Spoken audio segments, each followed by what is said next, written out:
Hacker. Talk about a fried egg. I lasted about 5 minutes out there. I said, to heck with this. I'll do this in the morning. And I don't have any inside information. The lady that did it, she got in there. She made it happen. And he doesn't shy away from opinion. And I do enjoy drinking cold beer at ballparks. So if that makes me a baseball fan, then I'm a diehard baseball fan. It's Hacker After Dark on 1010XL. And a very good Monday evening to you, Jacksonville. It is Hacker After Dark, 1010XL 92.5 FM with JJ LaSelva. The Hacker Ryan Green with you. Glad you are with us as we are officially today 1 month away from Jaguar training camp. The rookies report on July the 19th. The veterans come in on July the 22nd.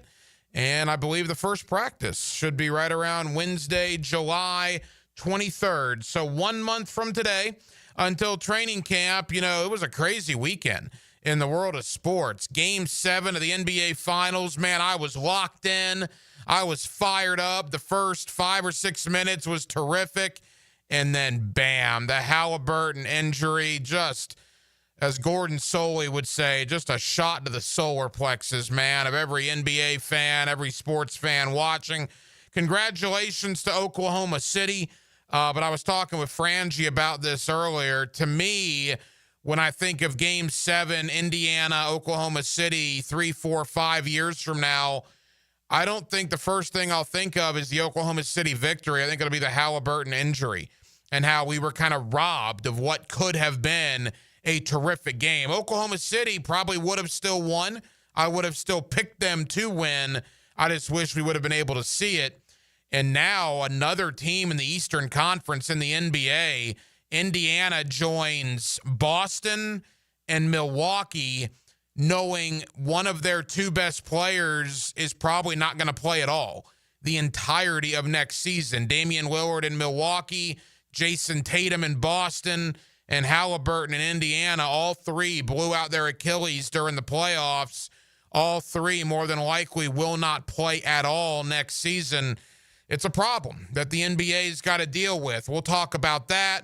We'll talk about the draft. We'll talk about the Kevin Durant trade and everything that's going on in the NBA. The draft, by the way, is in 48 hours. We'll do that with Brian Toporek of Bleacher Report and Forbes. He joins me towards the top of the 9 o'clock hour. We will never get too far away from the Jacksonville Jaguars. As I mentioned, a month away from training camp. My buddy Tom McManus, the original 55 of the Jacksonville Jaguars, the former linebacker, will join me coming up in about 15 minutes or so.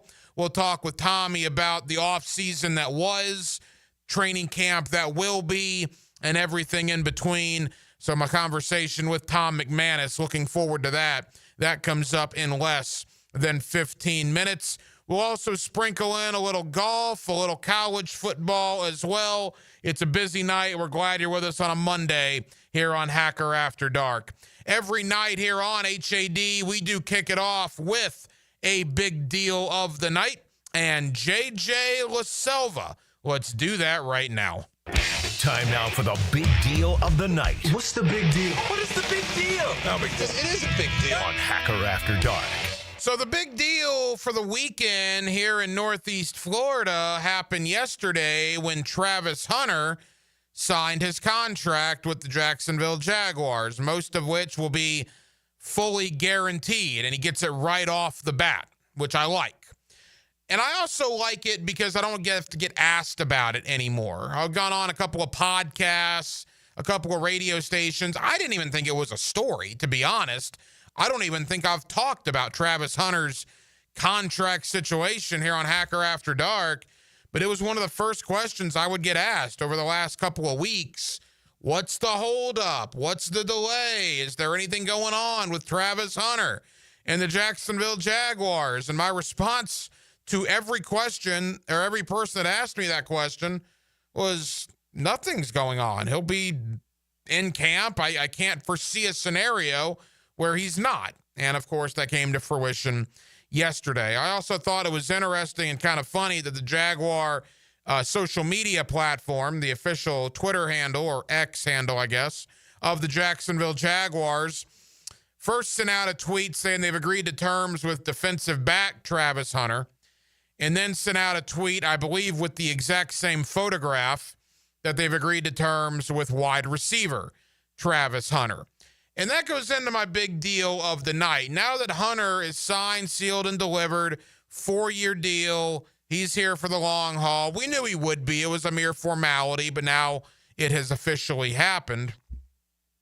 Where does he need to play? Where would you, Jaguar fan, want to see Travis Hunter? Is he going to be a full-time wide receiver, sprinkling him in as a defensive back? Is he going to turn into a full-time defensive back, sprinkling him in as a wide receiver?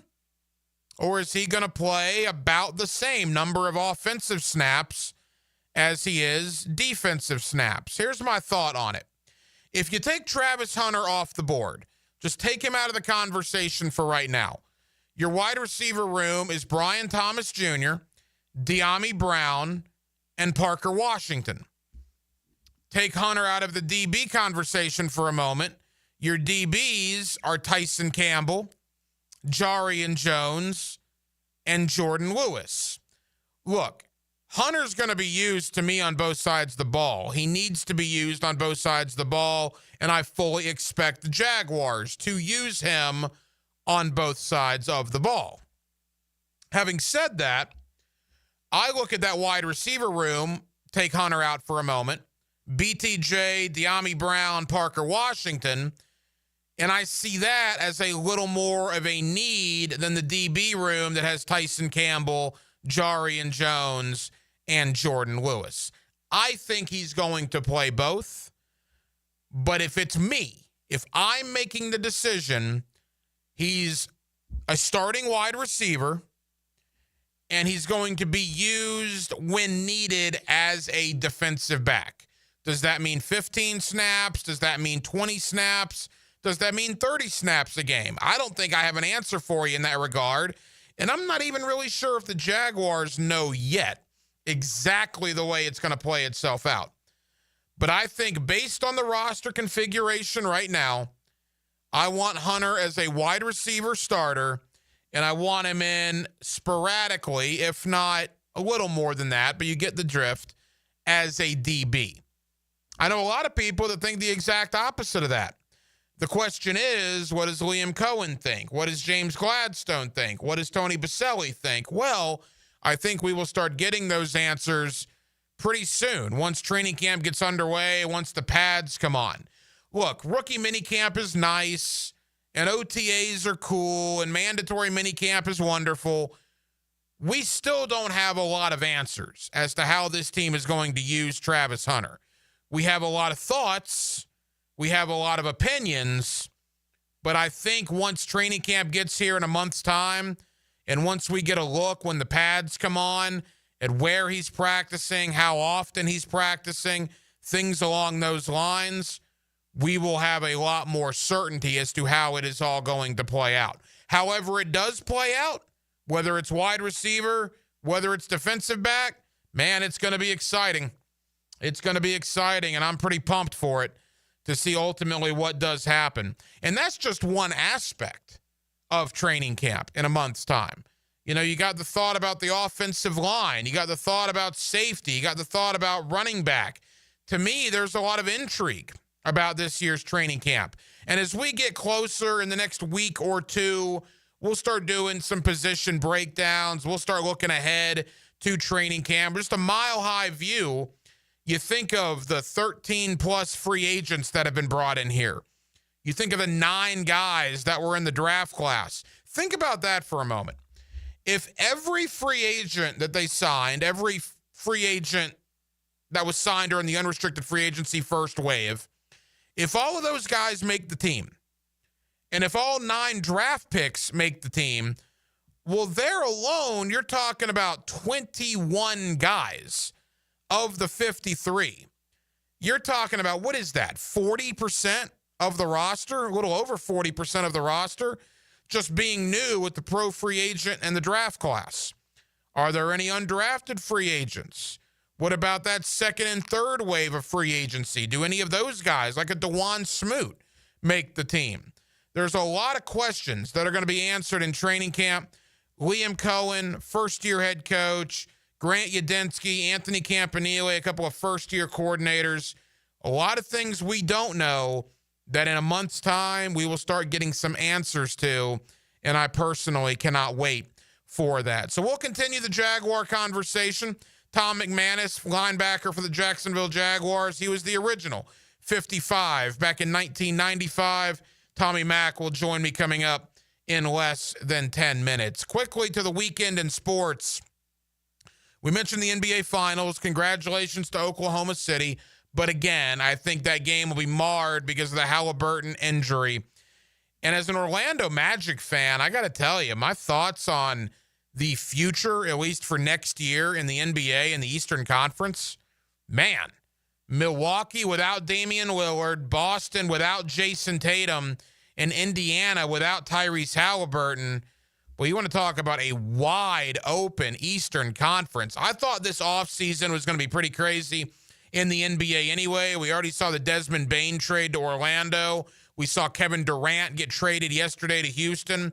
I think if I'm a team in the East, if I'm maybe Orlando again, or if I'm Detroit, or if I'm New York, or heck, maybe go down the pecking order a little bit. If I'm Atlanta or Miami or a Charlotte, I see more openness in my conference than maybe I will in a long, long time moving forward. Indiana's wounded, Boston's wounded, and Milwaukee's wounded. Does that make teams in the East this offseason maybe make some trades that they normally would not make? I think it'll be interesting to see. And you got the draft, which is only 48 hours away. 48 hours away from Cooper Flagg likely becoming a Dallas Maverick. What about Walter Clayton Jr.? I've actually seen some mock drafts now, a lot of mock drafts that have Elijah Martin being drafted in round 2. Can Will Richard find his way into the second round of the draft? The finals just ended. We got the draft coming up on Wednesday, and NBA free agency begins on July 6th. So it's a pretty crazy time in the National Basketball Association. And quickly to golf, we mentioned it yesterday or earlier today on the Frangie Show. Boy, Tommy Fleetwood, your heart goes out to him, man. The guy has had top 10 after top 10, great career, has made more money than he'll ever spend in his life, yet has never won on the PGA Tour. And he had it yesterday, man. He had it, and it slipped through his fingers. He choked on the 72nd hole. Let's call it what it is. Now, Keegan Bradley played great and hit a couple of great shots, but Tommy Fleetwood, if he even plays average on that hole, he likely is the winner. Worst case scenario, he's going to a playoff. For him to blow it in that fashion, yikes. Bad look for Fleetwood.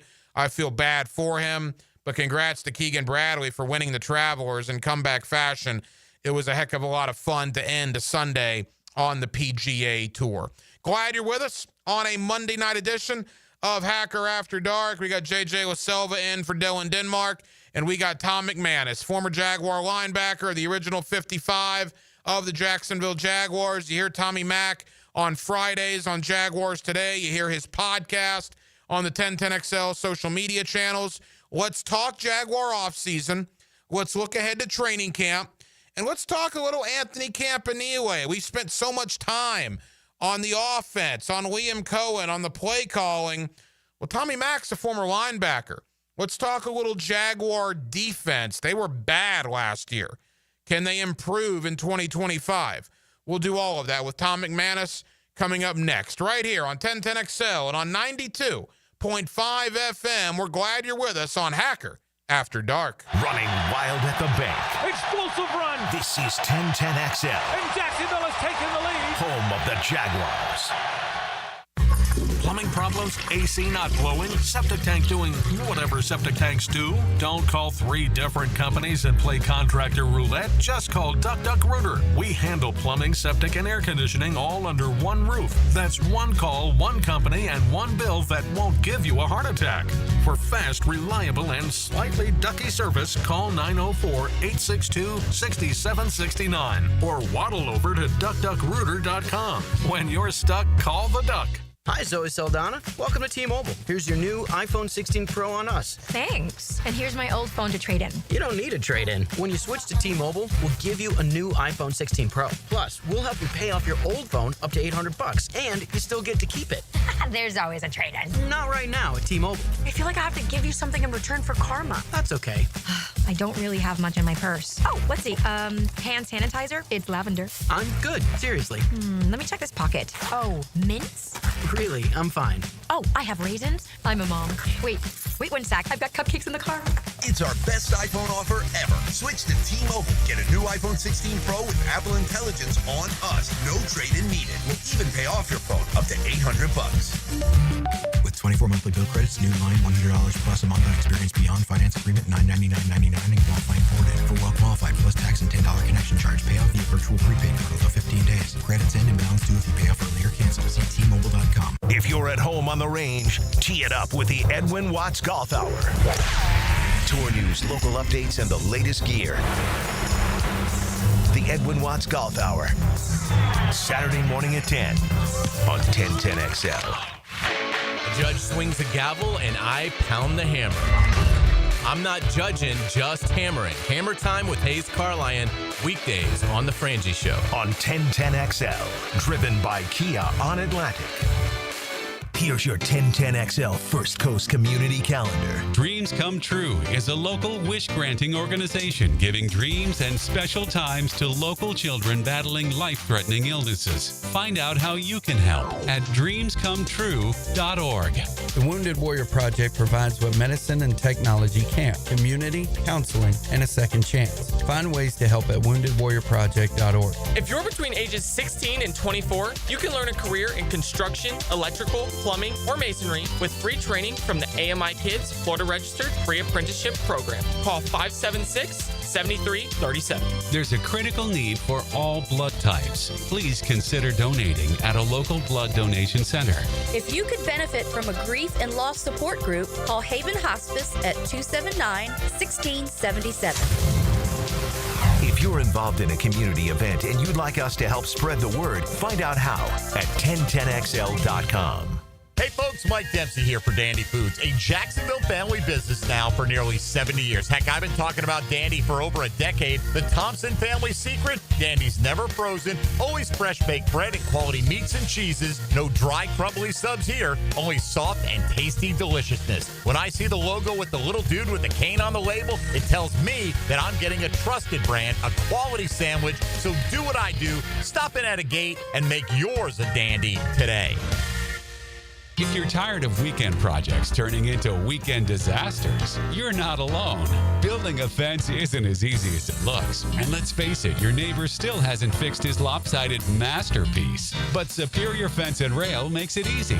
Highly trained professionals, top quality materials, and a fence you'll love for years to come. Skip the stress and call the pros today. When you're on the fence, about a fence, SuperiorFenceandRail.com.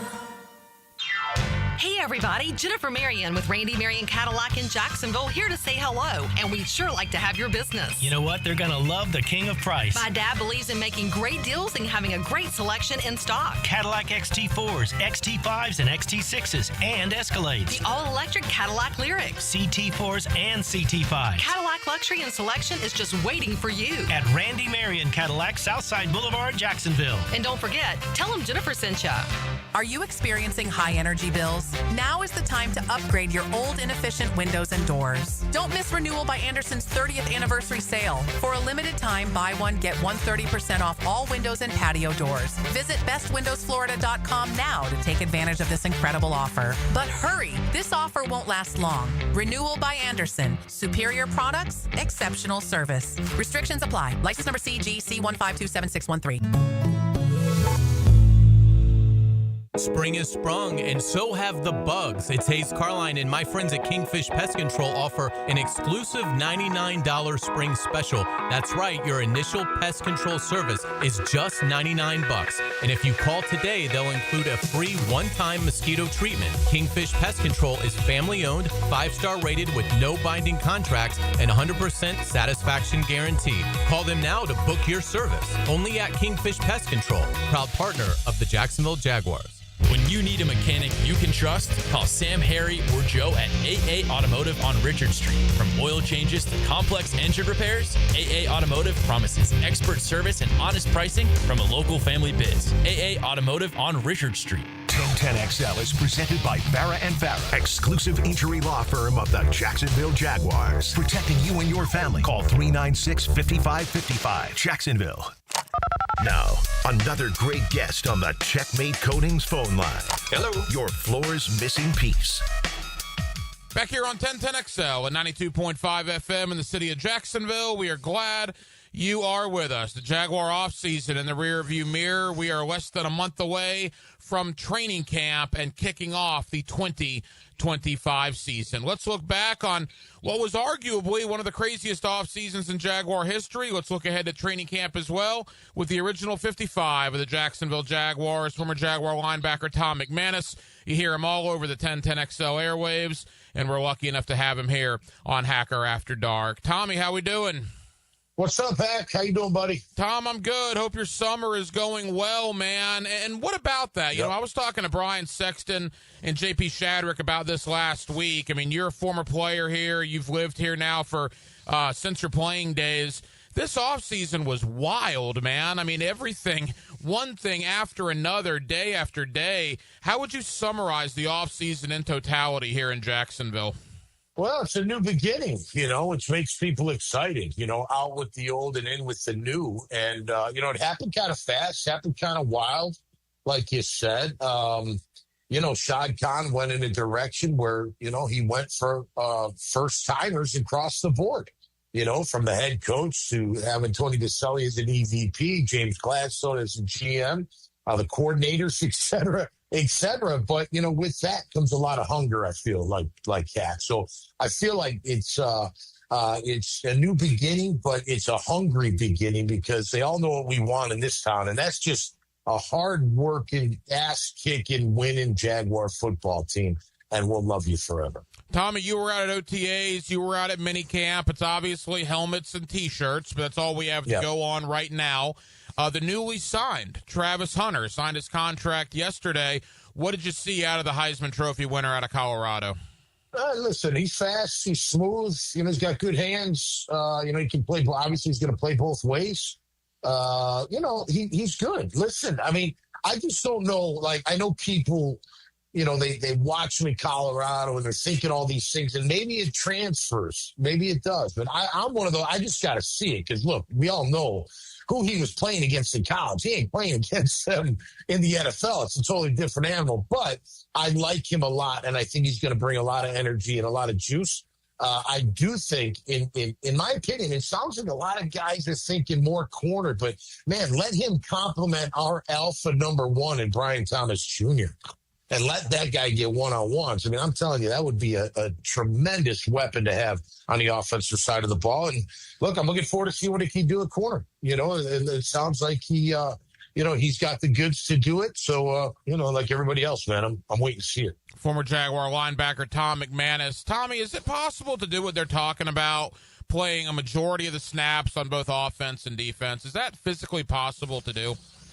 I think for him, it appears like he can run forever. So, yeah, I mean, it's all conditioning, you know, it's all conditioning and not polluting your body. I think that's part of it, you know, keeping everything clean and healthy. And look, I think he's young and he's got a lot of energy. And again, yeah, I think he can do it. If you're in condition, you can do it. Now, if he's got to tackle a lot, if he's got to come up and be the force, you know, like in cover two and the run game to his side, and he's got to get very physical, I think over time that's going to wear him down. But, you know, for what they're going to ask him to do, playing a lot of zone, off-ball coverage, if you will, and then get him in on offense, yeah, I think he can get it done. Tommy, 2025 is obviously going to be an enormous year for Trevor Lawrence. And I hate to make excuses for the guy, but the reality of it is the last 6 years he's played football, this will be his fourth head coach. He's had 4 offensive coordinators. I mean, for crying out loud, Tom, this is the 3rd straight year he's had a different center, right? It's not exactly been a cup of tea during his NFL career. Having said all that, none of that probably is going to matter if he struggles in 2025. I mean, what's your thought on Trevor heading into the year? First of all, look, I read, I think last week, Baker Mayfield has had like 8 different OCs in 9 seasons. You know what I mean? So I don't know how much I give any leeway there. Look, I think Trevor is he's in a pivotal year just as far as what he wants to be. Does he want to be a top 5 QB? Does he want to take that offense and put it on his back and march him down the field with the game on the line, with getting into the playoffs or in a playoff game? I know he wants to do it, and he's got the tools to do it. He's just got to be more consistent, Hack.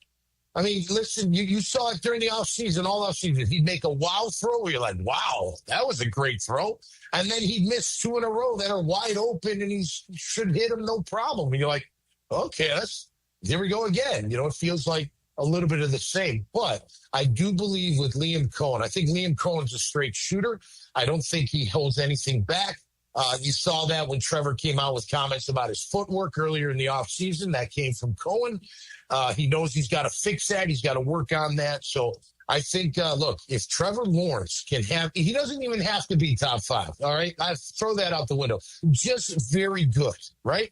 I don't even need him to be great. Very good. Run an efficient offense. Don't turn the ball over too much and get us into the playoff chase. That's all I need out of Trevor Lawrence. And if he plays consistently, he can bring him to that level. And then from there, you never know what can happen once you get there. A couple of more for former Jaguar linebacker, the original 55, Tom McManus.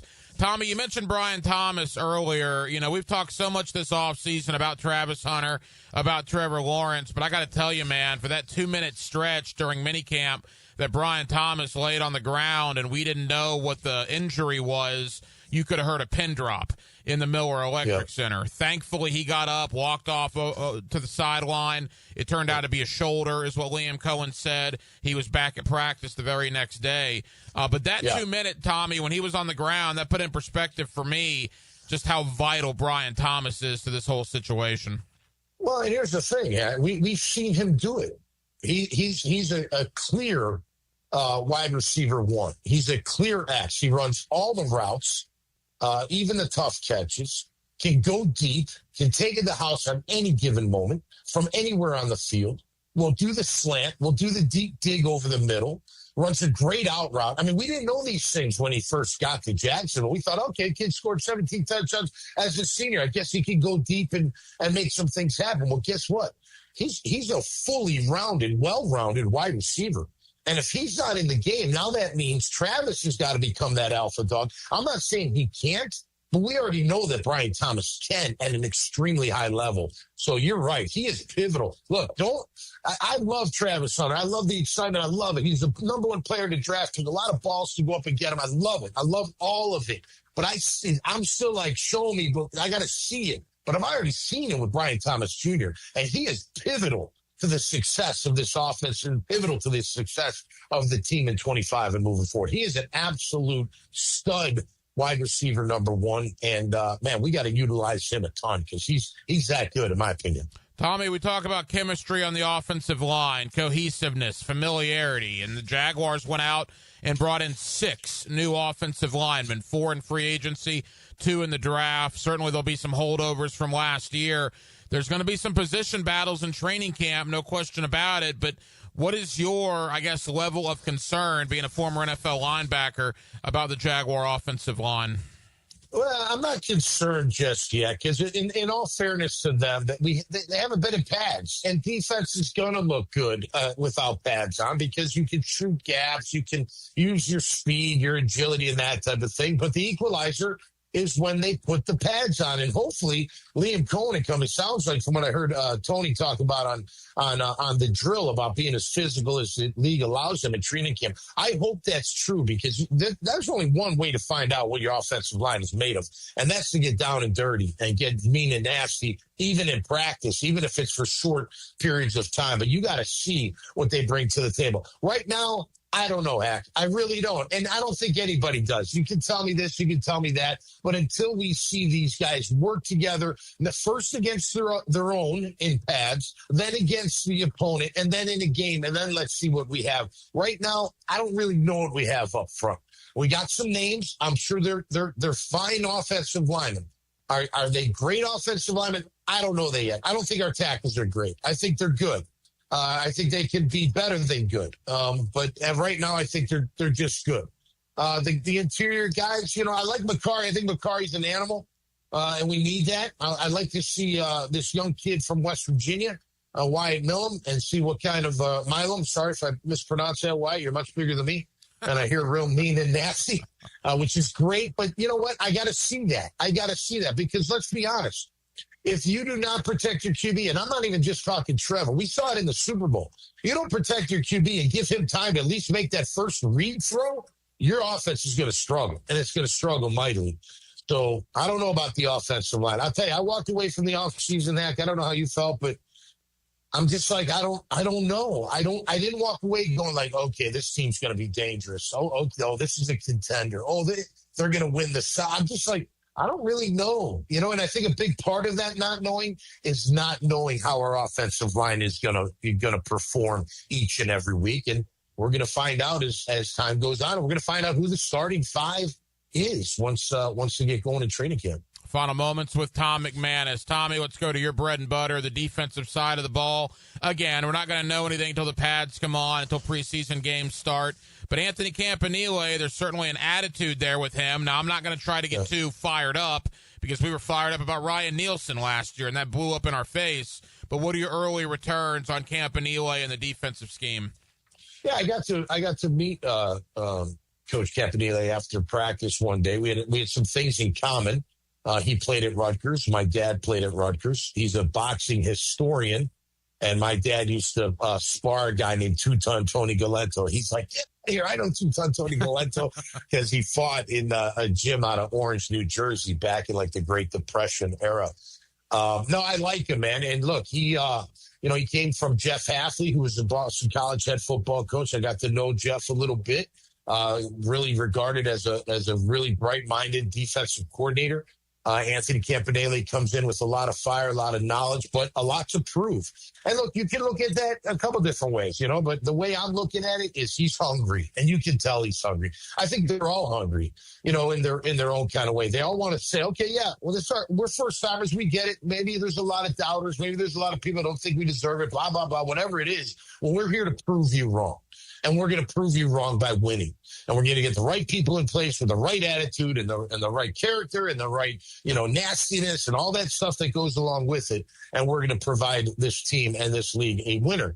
And I think they're hungry to do it. So I like Campanile.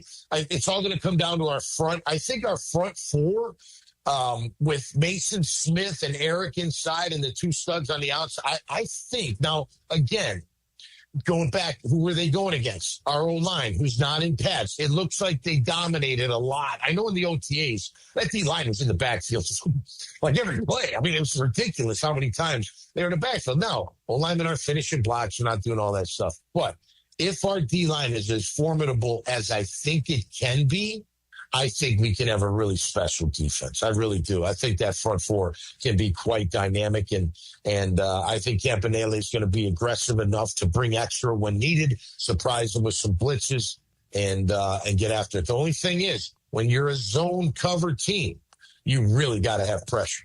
I mean, you have to consistently pressure the QB if you're going to play zone in the National Football League. Tom, final question. Coming off a 4-win, just disastrous season. Coach is gone. GM's gone. I mean, the fan base is still unbelievably fired up. Rookie minicamp, the Miller Electric Center was sold out. Minicamp, it was sold out. It'll be sold out for training camp. The level of excitement in this city, and look, I'll give credit to Baselli for this and Shad and what he did with hiring Liam and James Gladstone, certainly. I mean, this could have gone much more south. I think back to that weird Zoom press conference with Balky and Shad at the end of the year after Doug was fired and where it ultimately landed, and to get the fans as fired up as they are. Man, if this team comes out there and performs well early in the year, it could be a lot of fun this season. Oh, without a doubt. I'm going to credit the fans, Zach, because, look, I think regardless of who's out there, our diehard fans show up. They do it. Now, they're very excited because brand new stuff and everything that you said, and I totally agree with that. But our fans are football people, man, and they appreciate a hard-working, tough-nosed, winning football team that goes out there every single week, doesn't make mistakes, doesn't turn the ball over, doesn't play foolishly, just plays hard, sound football. And guess what? you're like butter in their hands, man, because they love football in this town. And I tell you what, I say this all the time. People laugh when I say it, and I'm not saying it as a joke. I feel like the Jaguars are such the epicenter of Jacksonville and Duval as a whole. It's like Green Bay without the championships, right? There's no NBA here. There's no NHL. There's no Major League Baseball, right? It's the NFL. It's the Jacksonville Jaguars. Yeah, we love all those other sports. We love the minor league teams. We love our college football teams. But there's nothing like the Jaguars that stir the heartstrings of this city than our team, man. There's no doubt about it. That's what makes playing in Jacksonville so special. And when we do start winning championships, whenever that will be, it'll make it even more special to be a Jacksonville Jaguar. The original 55 of the Jacksonville Jaguars, Tom McManus. Tommy, I know every Friday on Jaguars Today, tell them about the podcast and where else they can find your work. I appreciate it, buddy. Yeah, so podcast, Catching Up with Tommy Mack. It's every Tuesday and Friday. I film it inside, for the most part, inside the 1010XL podcast studios. We put it on the YouTube channel, the 1010XL Jaguar channel, and then I share it all over social media and whatnot. I'm also, on Thursdays, I film The Horse's Mouth, which is now back on the CW.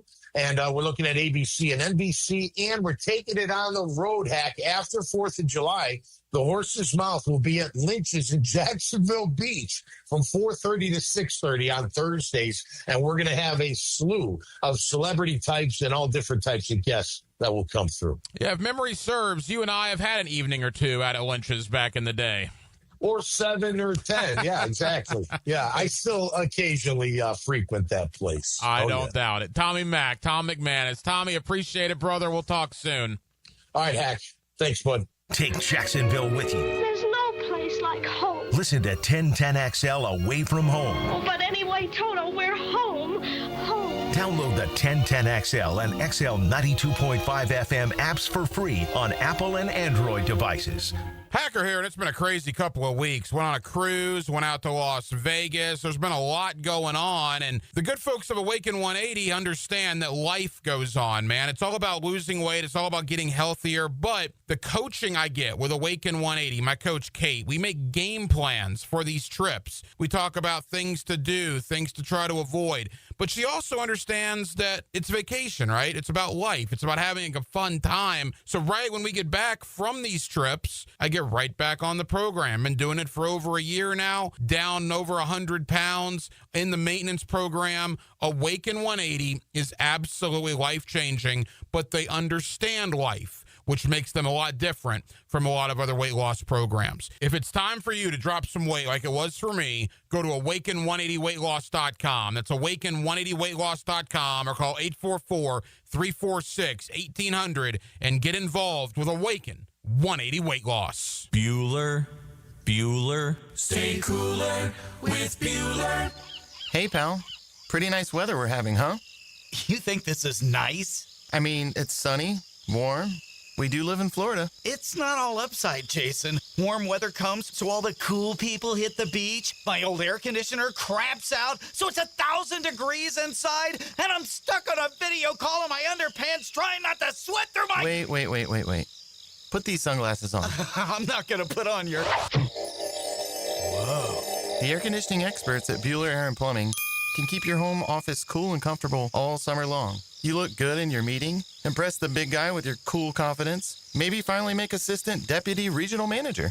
Wow, air conditioning can do that? Life moves pretty fast. If you spend all summer worried the weather is going to be too nice, you could miss it. Stay cooler with Bueller. Visit BuellerAir.com. Hey, Hicken here, or just call me Dreamfinders Danny. For a limited time to ring in the new year, Dreamfinders Homes is offering an amazing 4.99% fixed interest rate. Now's your chance to lock down that rate and get in the game. You heard me right. It's 4.99 fixed interest rate on select move-in ready homes. Visit dreamfindershomes.com for sales event information and get in the game. Interest rate available on select move-in ready homes. Restrictions and limitations apply. Go to dreamfindershomes.com for more details. Okay, for this Cannons of Jacksonville commercial, we need an idea to really come out with a bang. Like having a guy shot out of a cannon. Nah, too messy. In fact, Cannons is known for all your towing needs. So like my car won't start. No. Towing products. Cannons does custom welding fabrication and installation of trailer hitches, goosenecks, tow bars, truck racks. So you might say Cannons is my best shot at finding that inventory in stock? Boom. You said it. Visit cannonsofjacks.com. Don't miss the Bari Breakdown with Dr. George Bari on XL Primetime, Wednesdays around 3:20 for the latest in sports injuries. From all the big names in the game, who's MIA, who's coming back from injury. Dr. George Bari on XL Primetime, Wednesdays at 3:20. Hey, Hicken here, and you know I'm going to talk about skin. Yeah, it's hot outside, folks. The oven is on. Temps are in the 90s, and it's only getting hotter. I love the summer, but my skin doesn't. I do my best with dry fit shirts, big floppy hats, plenty of water. My secret weapon, though, the sunscreen. I use it regularly. Maybe you should as well. Look, I've also been seeing docs at Peaches Dermatology for years, and my skin thanks me for it. I'm telling you, it could save your life. Book your appointment today at peachesdermatology.com. I'm with Greg from Cycles of Jacksonville. You're on-road, you're off-road, now you're on the water. Greg, tell everybody what Coach and Honda is offering in the form of boats. We've got the Honda boat, which is a great runabout fisherman. We've got the Coach boats. They're fantastic for getting out with a family. Nice lay-down beds, all with that legendary Honda motor on them. Check them all out. They're waiting for you. You can see how you can be on the water with Honda or with Coach pontoon boats. Cycles of Jacksonville on Atlantic near Regency.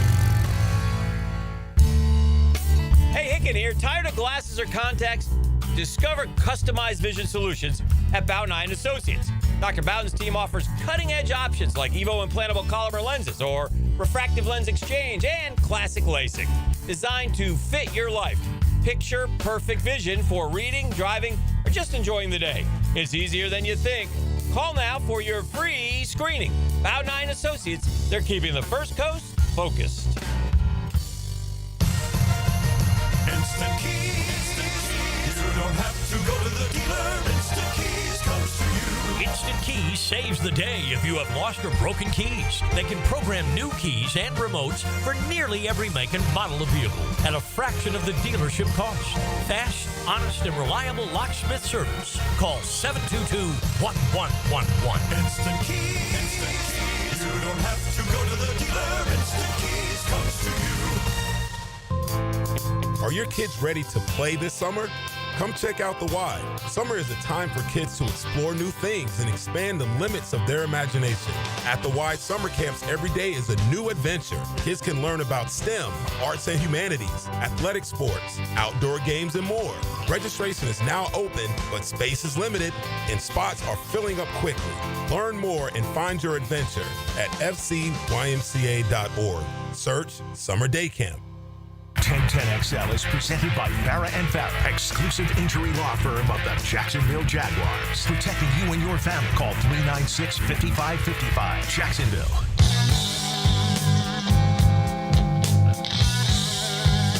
Hacker After Dark on 1010XL.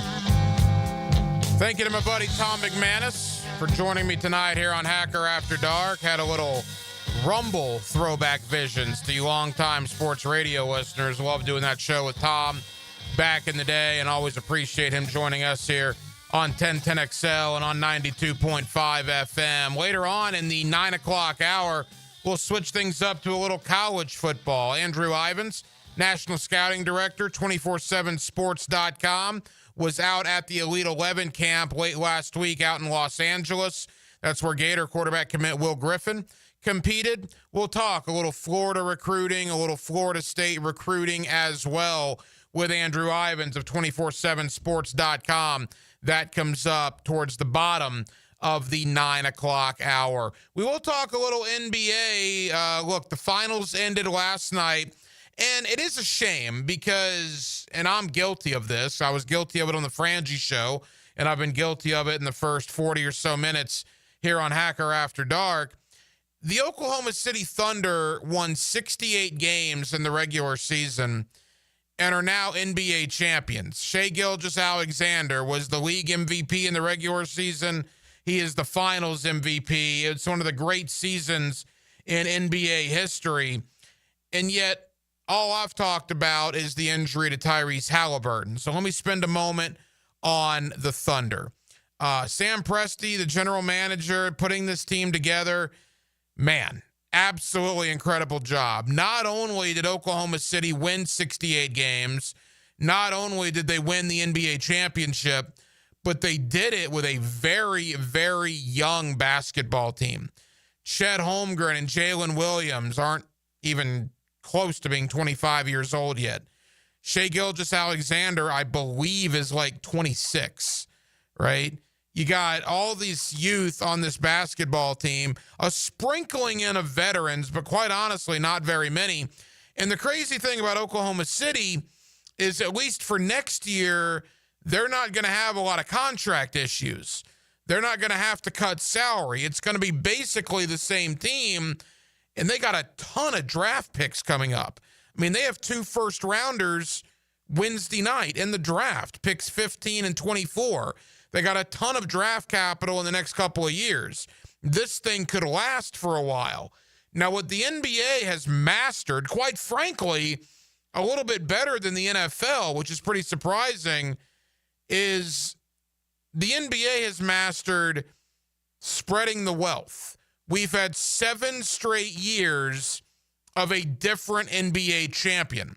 You have not had a back-to-back champion dating back to Golden State. So we thought, as JJ was talking about in the Frangie show earlier, you know, you thought when Denver won it, this could be the start of something with Jokic and Murray, and they did not repeat. You thought Boston last year with Tatum and Brown. Who knows what would have happened had Tatum not gotten hurt, but keep in mind, they were about to go down 3-1 in that series when Tatum got hurt against New York. So even with a healthy Tatum, it wasn't looking good for them. So as good as it looks for Oklahoma City on paper moving forward, the fact is that the NBA has had 7 consecutive years of 7 different teams winning the Larry O'Brien Trophy. The draft is Wednesday. I'm going to get to that in a moment. JJ, you're probably a bigger NBA fan than I am. You love it. You watch it every night. I'm a diehard Orlando fan. I have League Pass, but I don't watch as many games around the league as you probably do. I think it's probably more than a coincidence at this point that Damian Lillard, Jason Tatum, and Tyrese Halliburton in a span of a month all blew out their Achilles in the playoffs. If that is a coincidence, that's a pretty crazy coincidence. I don't know if anything can be done to prevent that, but clearly if you're Adam Silver in the NBA, you have to be taking notice that not only your players, but goodness gracious, some of your better players are going to miss the entirety of next season because of these Achilles injuries in the postseason. Yeah, I don't know if they're ever going to be cool, and when I say they, the NBA, the powers that be, with cutting down the schedule to like 70 games. That's what I've seen a lot of people calling for, even before this injury, just because these guys play so much basketball. It would just probably help people stay healthy. I don't know if 70-game season would have stopped these guys from tearing their Achilles. I mean, that's impossible to know. I do think that both Halliburton and I believe, what's his name in Milwaukee? Dame was coming back from a heel as well. Yeah, Dame was injured early in that series, came back, and then got hurt. So I think they both were like coming back from injuries, and maybe that helped. It's just, you're not going to be able to say for sure, like, well, if we cut the games down, then we're going to get less injuries and stuff like that. So to me, it's never going to change. They're making way too much money. And also, are you going to get the NBA Players Association to agree, like, okay, we'll play less, but you guys also have to be paid less now too? I just don't see that happening. I love the NBA, man. I do. But I remember on Halloween, now keep in mind, it's June 23rd. I remember on Halloween when Paolo Banchero, it was announced that he had a torn oblique and obviously missed like 40 games after that. And I'm sitting here just rationalizing the fact that that was this season. The season just ended last night, and back on Halloween of this season is when Banchero got hurt. I mean, the season is too long. You know, you look at Indiana and you look at Oklahoma City, their guys are basically going to have 90 days off. and then they're going to be in training camp in mid-September. The Orlando Magic have already released their preseason schedule. They play a home preseason game, I believe, on October the 12th. And we knew that before the finals even ended. Basketball is darn near as long as baseball now. I mean, those seasons run 8 months. Now, if you miss the playoffs, those teams have been in their offseason for 2.5 months already. But the teams that make these deep playoff runs essentially get no offseason whatsoever. Again, I don't know what can be done to prevent Achilles injuries. I'm not smart enough to know that. But I am smart enough to realize when 3 all-star players for 3 of your better teams in the league, Milwaukee, Indiana, Boston, Lillard, Halliburton, Tatum, all have the exact same blown-out Achilles in a month's time, that probably is more than a coincidence and something needs to be looked at. The NBA calendar doesn't leave any rest for the weary, man. Finals just ended. It is the draft in less than 48 hours. For those of you that don't know, the NBA is trying to do something that the NFL has mastered. I think it's a mistake.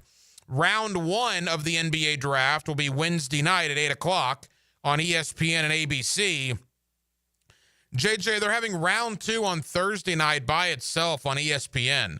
Who gives a flying droplet of rats you-know-what about the second round of the NBA draft? And to put it in prime time on ESPN, is anybody going to watch that on Thursday? I don't get anybody who watches any of the draft stuff in any sport. Well, I'm a geek. Who's watching the Saturday draft on football either? You mean who goes to a cigar bar and spends 6 hours there watching every pick? Yeah, I don't care about that guilty either. Of that. No, I think that it's just them knowing that there's no competition on TV. They might as well do it. Who cares? There's no sports anymore besides baseball. Might as well split it into 2 nights. I'm not going to watch, but I guess it'll get a better rating than whatever, replay of a game they'd be showing or a WNBA game. I don't know what they would show in place of that. Well, they showed the National Cornhole Championship. Yeah, something like yesterday. that. I'm sure it'll get better ratings. But yeah, I don't hate on it because it's not for me. Like, I don't hate on the draft being on TV on the NFL for 3 or 4 days because it's not for me. Yeah, it is for me. Like, I'm an NFL draft guy. Me and my buddies, the Saturday of the NFL draft, we'll convene at a cigar bar, and we'll literally spend 6 hours there just talking ball. So I am guilty of that. But the second round of the NBA, I thought it was weird they're having on a separate night. I know the second. I feel like the casual fan would probably know more second-round basketball players being drafted than you'd think. Yeah, maybe. Because they're probably more likely to be the college guys that you've seen. Yeah, that's a good point. The guys that have been around for a while. Yeah, a lot of the first-round guys, you're like, who the hell is that? He's been playing in Europe over the last 3 years or something. Cooper Flagg. Who's Risa Shea? Right. Well, we know Cooper Flagg. He's going to Dallas at number 1. Dylan Harper, that's Ron Harper's son. He's like a lock for 2. Yeah, he's a lock for 2 for San Antonio. A couple of local guys. Asa Newell from Georgia is projected to be either a lottery pick or just outside the lottery. And I got to tell you, man, I'm seeing a lot of Walter Clayton Jr. love. We got to go quick here, and I don't like it. If Walter Clayton Jr. is at 25 and Orlando doesn't take him, I'm going to be ticked, man. I will be fuming. But I don't think he's going to get to 25. ESPN.com earlier today in their latest mock had Walter Clayton Jr. going 20th to Miami. I would hate that. I don't want to see Clayton in a Miami uniform as an Orlando fan. That would be just like the Heat, though, to add a guy that would be perfect like that. Yeah, and Walter Clayton Jr. is going to the draft. He got the green room invite, and they only invited 24, so maybe the NBA knows something that we don't, that Walter Clayton might go a little higher than expected. But nevertheless, Wednesday night is the draft. Certainly looking forward to that. And if we have seen anything in the first couple of days since the offseason has begun here, the Desmond Bane trade to Orlando, the Kevin Durant trade yesterday to Houston. By the way, Phoenix, man, I mean, look, Jalen Green and Dylan Brooks, the number 10 pick. All right, it's Kevin Durant. Right? Did they get enough in return in that trade? I don't know. I heard that Kevin Durant was basically saying no to every possible place every possible trade, knowing that, hey, I really want to go to Houston. they I'm had going to to do get something everything for I him? can, to get to Houston. Yeah, that's interesting. I'm happy. Apparently, the finalists were Houston and Miami. I like the fact that Durant's not in the East, but I just thought Phoenix could have gotten more. But the point is, we've seen Durant traded. We saw the Desmond Bane trade. I think if that's any indication, it could be a very wild next couple of weeks when it comes to trades in the National Basketball Association. With that as a backdrop, let's talk about all of it. The finals, the fallout of the Halliburton injury. Let's talk draft. Let's talk free agency. Let's talk about it all with one of my NBA guys, my buddy Brian Toporek of Bleacher Report and Forbes. He loves the association. We've had him for years. Let's talk about the NBA. The finals are over. The draft is Wednesday, and free agency is just a mere 2 weeks away. Brian Toporek of Bleacher Report and Forbes is next, right here on Hacker After Dark. That's why I came up with this little beauty. What is it? It's 1010XL. If you are an experienced electrician looking for your next big opportunity, look no further than the Millard Electric Company, a trusted name in the industry for over 96 years. At Millard Electric, we tackle the biggest projects in the city, offering you the chance to showcase your skills on a grand scale. We believe in rewarding hard work with the best pay, top-notch benefits, and an unbeatable culture where people actually care about each other. Take your career to new heights with Millard Electric Company. Apply today at millercareers.com. Millard Electric, an equal opportunity employer. The SEC and the ACC will face off in Jacksonville at the 81st TaxSlayer Gator Bowl game December 27th at 7:30 p.m. Join us for Saturday Night Football in prime time at the bank. Preferred locations and pricing available now at TaxSlayerGatorBowl.com. Oh, no. You okay in there? Toilet's backed up. It won't flush. Okay, I'll call the pros. The tank isn't filling. The handle does nothing. Run for your life. Don't be so dramatic. Duck Rooter will fix it. For any plumbing issue, call Duck Rooter, your local plumbing professionals and proud partner of the Jacksonville Jaguars. DuckDuckRooter.com. When you're stuck, call the Duck. 904-862-6769. The flagship station of the Jacksonville Jaguars. WJXL AM Jacksonville Beach. WJXL FM Jacksonville Beach. From humble origins on Beach Boulevard to the grandeur of the old homestead, Takaloo has bucked the odds, selling cheap tacos and even cheaper beers since 2008. I'll be the first to lament that nothing is cheap anymore, but much has not changed in 17 years. Bangin' Shrimp still rocks, margaritas flow day and night, and we love to see old friends and make new friends every day. You can still spin the wheel or sit outside on the patio in the sun with friends and family. It's been a ton of fun, and we have you, Jacksonville, to thank for 17 years. Takaloo in Jacksonville Beach. Baseball is back. Jumbo Shrimp Baseball at the newly renovated VyStar Ballpark is your home for affordable family fun. Tickets start at just $5. Fireworks after every Friday home game and kids round the bases after Sunday games. Log on to jumboshrimp.com for tickets and details. Jumbo Shrimp Baseball. Affordable family fun.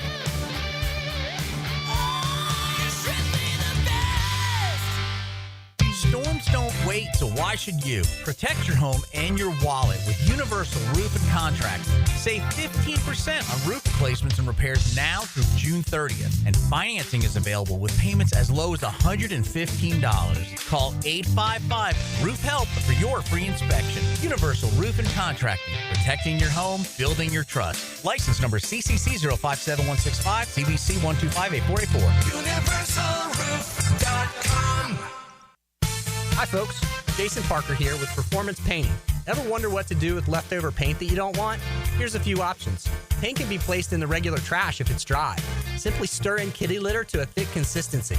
Then wait a few days with the lid off till it dries. Also, if the paint is good, there's many charities or churches that would love to have it. If you'd like more tips or have a project, we'd love to help. Go to performance-painting.com. Performance Painting. Repair, protect, preserve. Performance Painting.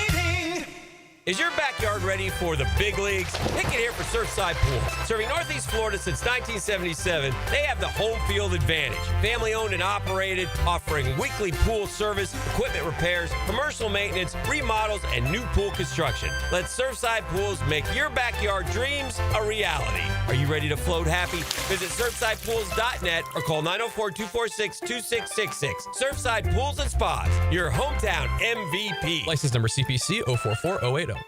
Life is just so busy this time of year. Between work, the kids' games, family vacations, I need a yard hero to free up my weekends. You mean somebody who does mowing and trimming? Yeah. How about mosquito control? Yeah. What about irrigation and pet waste removal? You do that too? You're my lawn hero. Find your lawn hero at heroeslawncare.com.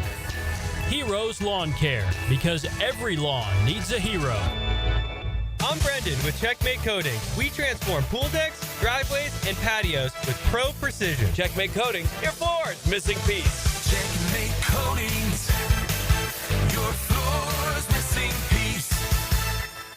1010XL is presented by Farrah & Farrah, exclusive injury law firm of the Jacksonville Jaguars. Protecting you and your family. Call 396-5555. Jacksonville. Now, another great guest on the Checkmate Coatings phone line. Hello. Your floor's missing piece. Back here on 1010XL at 92.5 FM in the city of Jacksonville. We are glad you are with us. We have a brand new NBA champion as the Oklahoma City Thunder beat the Indiana Pacers in 7 games. Of course, the game, unfortunately, marred by the Achilles injury, or the apparent Achilles injury, to Tyrese Halliburton. What does that mean for the Pacers moving forward? We've already had a couple of gigantic NBA trades go down. And, oh, by the way, we are now inside of 48 hours away from the NBA draft. Needless to say, there is a ton going on. One of our favorites when it comes to the association is Brian Toporek of Bleacher Report and Forbes. And Brian's always kind enough to join us here on 1010XL. Brian, how we doing? I am doing well, getting ready for a busy couple weeks in the NBA. How are you? Yeah, there's no doubt about it. Look, we'll talk about Oklahoma City in a moment, Brian, because they deserve that. But I do want to begin with Tyrese Halliburton. And does the NBA have an Achilles problem? Dame Lillard, Jason Tatum, and now Halliburton, all apparently, we know Tatum and Lillard, and I'm not a medical personnel person, but it doesn't take a rocket scientist to think we know what's going to happen with Halliburton here any moment when that announcement comes. There's ruptured Achilles all over the place, Brian. What's the NBA going to do about this? Can they do anything about it? Yeah, I mean, they've already come out and said they're not going to change the schedule. They're going to stick to the 82-game season. So I don't think from a league office perspective they're going to do anything drastic, or they can do anything drastic. I think, does this make teams a little more cautious and make players and agents a little more cautious about especially playing through calf injuries? I mean, we saw this in 2019 with Kevin Durant as well, where he came back and then ruptured the Achilles in the finals. So, Halliburton came out and said, I know the risks, but we're in the finals and, this is a once-in-a-lifetime opportunity. And, he's the only one who can say whether that trade-off is worth it. But, realistically, once this news comes out, as you said, you have to figure he's going to miss the entire next season. And who knows where the Pacers are after that. So it's, obviously it was a huge bummer. I mean, he got off to a great start in Game 7 too, knocked down 3 3-pointers in the opening few minutes. So, it really took the wind out of that game, which is a bummer because it was a really, really fun series overall. But yeah, I mean, best wishes to Halliburton. Hope he, Tatum, Dame have some speedy recoveries, and we don't have to talk about the Achilles injuries as much next year as we have in these year's playoffs. More on Halliburton in a moment. To the world champions, the Oklahoma City Thunder. Is this the beginning of, dare I say, a dynasty for Oklahoma City? I mean, all their guys are really young, Brian. They won 68 games in the regular season, and now here they are as the world champions. Yeah, I mean, that, I feel like we ask this question with teams every year when they win, and we've now seen 7 new champions in the last 7 seasons. So conventional wisdom would say no, that it's just, given how the NBA is set up, it's very, very hard to repeat. We haven't seen a repeat champion since the Warriors in 2016-17 and 2017-18. I think the Thunder are uniquely equipped to deal with some of the challenges that we're seeing like Boston last year, I think is a great example. We had the same conversation with them because Tatum and Brown and Drew Holiday and Porzingis and Derek White all under contract for 2 more years. Then Tatum tears his Achilles in the playoffs, and now we're talking about, the Celtics are probably going to move it 1, if not 2 of those big names this offseason just to deal with some of the financial pressure that they're under. Now, the Thunder are unique in that Jalen Williams and Chet Holmgren are both up for extensions this summer. They won't begin until 2026, 27. So next year, the Thunder don't have to deal with these major financial hurdles that a lot of the other top title contenders are dealing with and are having to, start cutting down some of their depth to pay some of their big guys. In 26, 27, they are going to start dealing with this, and they are not going to be able to retain everyone. So they have team options on Isaiah Hartenstein and Lou Dort that year. They've got a team option on Isaiah Joe the following year, which is when Shai Gilgeous-Alexander, his new contract will begin. So the Thunder for next year will not have to deal with these financial hurdles. After that, they are going to have to be more mindful of, we're going to have 3 guys presumably on max or near max contracts. How do we build out the supporting cast around them? What makes them unique is that they have this massive war chest of draft picks as well. So they have a couple coming next year, potentially from the Sixers, from the Jazz. They have some swap rights later in the decade with Dallas and I believe the Clippers. There are 2 from Denver in 27 and 29, both of which are top 5 protected. I think they have all of their own first-round picks after this year. They have 2 coming in. They have 15 and 24 in this year's draft. So, between having all of those draft picks and then just the player development system that they have in place there, I think they can confidently say, we're equipped to, even if we have to lose some guys like a Lou Dort or an Isaiah Hartenstein or, a Cason Wallace, Aaron Wiggins, Isaiah Joe, like some of those guys are not going to stay there long term, but they have proven that they are able to continually develop these guys behind the scenes that will be able to take over at some point. So that's a long way of saying I would default to say no team is going to be a dynasty. I think that is the safe bet, that they are set up very well. They should be in the mix for the next few years, but odds are they are not going to repeat next year. There will be another new champion.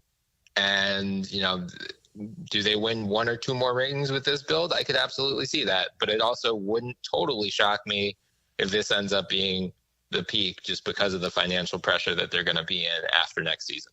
Brian Toporek, Bleacher Report, and Forbes talking NBA with us. I didn't realize 7 years, 7 different champions. That's pretty wild. Like you said, you have to go back to Golden State to find the last repeat. All right, the finals weren't even over yet, and we've already seen 2 really big trades. Now, you and I talked a few weeks ago, and we talked about this being the summer of trades, and it certainly has started off with a bang. Let's begin with my beloved Orlando Magic. Cole Anthony, KCP, and 4 first-round picks to Memphis for Desmond Bane. And I got to tell you, Brian, when this happened, I wasn't over the moon about it.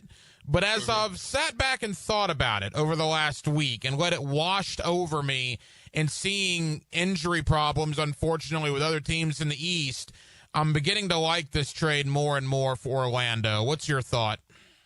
Yeah, I mean, I think it's an interesting gamble from Orlando, and I think it kind of speaks to how teams are going to have to start building, and we'll get into this with Kevin Durant and the Houston stuff in a second as well. But I think in general, there's no, the Thunder might be unique in that they are kind of equipped to, think 5-7 years in the future. But I think this new collective bargaining agreement is basically going to shorten teams' title windows, and that you basically have to pick a 2 to 3 year window in which you say, I'm pushing all my chips in. This is the group I'm going with. And if it doesn't work out, we're going to have to make some major changes. And I think Orlando, by doing this Desmond Bane trade, kind of committed to this is our window. Like the Celtics are probably not going to be in the title mix next year with Tatum out. The Bucks are, recalibrating around Giannis with Dame hurt. Indiana, unfortunately, if this Halliburton news is what everyone thinks it is, they're also not going to be in the title mix. That didn't factor into the Magic's thinking, but that is 3 teams that made the playoffs this year that, factored into the playoff conversation for the last couple of years. Those are no longer threats. So you still have Cleveland, you still have New York, Detroit's on the rise, Philly, if they get healthy, like there will still be competition. It's not like the Magic are just going to cakewalk into the NBA Finals, but the herd is thinning a little bit in the East, and I think it might motivate not only teams like the Magic, but I think a lot of teams in the East are probably going to start looking at this vacuum and say like, oh, we have an opportunity here. Now, I think the Magic, I do think this is going to be probably a 3-year thing at most, and then they are also going to be prohibitively expensive, and they are going to have to move off of at least one of Paolo, Franz, Desmond Bane, or Jalen Suggs. Like that, once Paolo's new deal kicks in after next season, maybe they can sustain this for a year or 2, but after that, there's just no way. So to me, this strikes me as like how NFL teams, when you get a really good young quarterback on a rookie scale contract and they're wildly underpaid, earning like a quarter of what they will on their next deal. Orlando is kind of in that same mode with Paolo right now. He's going to triple his earnings at least after next season. But for 1 year, they have Paolo drastically underpaid. They had these contracts in KCP and Cole Anthony that they could flip. So they said, like, this is our best chance. We are kind of doing this, building around the rookie scale quarterback thing with Paolo.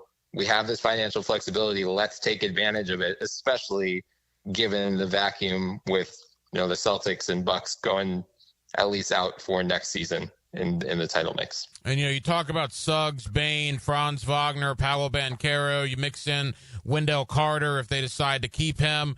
That's a pretty good starting 5. And the basketball powers that be, they kind of hampered Orlando with injuries last year. Hopefully Orlando did their penance and will be a little healthier in 2025 and 2026 when you see all the other teams in the East now all beat up with injuries. Kevin Durant, the thought was, might be coming to the East, and Miami was one of the finalists, it looks like, but ultimately he goes to Houston for Jalen Green, Brooks, and some draft capital. What was your thought on Durant to Houston, and how does that reshape the West? Yeah, I loved it for Houston. I know there was some reluctance on their part just because he's not, he's turning 37 in September, and they're building around a bunch of guys in their early 20s. So, like, developmental timeline-wise, it didn't make a ton of sense. But I think given the price they paid, it was an absolute no-brainer home run for them. Jalen Green, we saw him struggle in the playoffs this year. I'm just not super high on that archetype of player, the high-volume, low-efficiency, middling defender. Like, these guys can get you 20 points in a game, but we saw in the playoffs he really struggled with his efficiency against Golden State. Now you swap in Kevin Durant, who's one of the most efficient scorers in NBA history, one of the guys that you can, if you need a bucket late in a close game in a half-court setting, just throw it to the 6'11" guy with the 7'5" or 7'6" wingspan. He's going to shoot over anyone. He basically fixes their biggest problem. And, it sounds like a big price to pay potentially. Like Jalen Green was the number 2 overall pick a couple of years ago. They're giving up the number 10 pick this year for a potential short-term rental.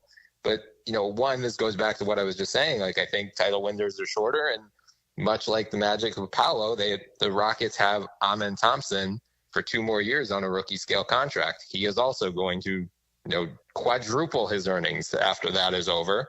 So this is their window where they said, we have this kind of extra financial flexibility that we will not have for much longer. Let's take advantage of it.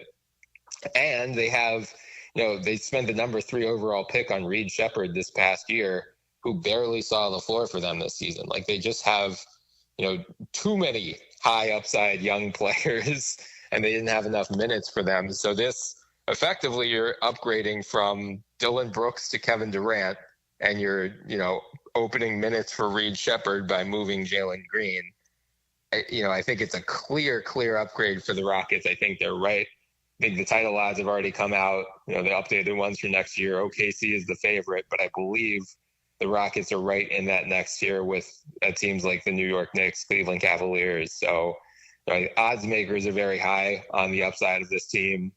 They were the number 2 seed in the West this season. I don't see any reason, health permitting, they shouldn't be back in that top 2, top 3 mix next season. So, if you're looking early at making a 2026 NBA champion bet, I think you could do a lot worse than the Houston Rockets. Final moments, Brian Toporek, Bleacher Report, and Forbes. All right, Brian, the NBA draft, a 2-night spectacular this year, right? Wednesday night, the first round, Thursday night, the second round. We've already seen Desmond Bane moved. We've already seen Kevin Durant moved. Do you foresee any other big trades happening in the next 48 to 72 hours? Certainly possible. I mean, it sounds like that's what teams are bracing for this offseason. I think it wouldn't shock me if the Brooklyn Nets, they have 4 picks in the first round alone. So they've got a bunch of veterans. Nick Claxton, Cameron Johnson are the 2 big ones that I could see on the move. So do they package some of those guys to move up and try to get, a potential franchise player, which I would argue they lack right now? I think the Mavericks have already basically come out and said we're taking Cooper Flagg at number 1. I don't think there's any late wild card team that's going to bowl them over with an offer. It seems like the Spurs are going to take Dylan Harper at number 2. There are some, questions about his fit next to De'Aaron Fox and Stephen Castle, the reigning Rookie of the Year. But it sounds like they're willing to just gamble on best player available, figure out the fit later, and they can move one of those guys at a later date if they need to. I think number 3, the Sixers, certainly interesting what they might end up doing. Ace Bailey was discussed in that Harper and Flagg range as like a clear top 3 prospect for a lot of the draft cycle. But, since the pre-draft process has really ramped up, he seems to be falling down boards a little bit. He recently abruptly last minute canceled his visit to Philly last week. So, do the Sixers still take him? Do they go VJ Edgecombe out of Baylor at number 3? Do they try to trade down? I think that's where we might start to see some trade activity is Sixers at 3, Hornets at 4. Wouldn't shock me if one of those 2 picks are on the move and those teams try to manufacture a trade down.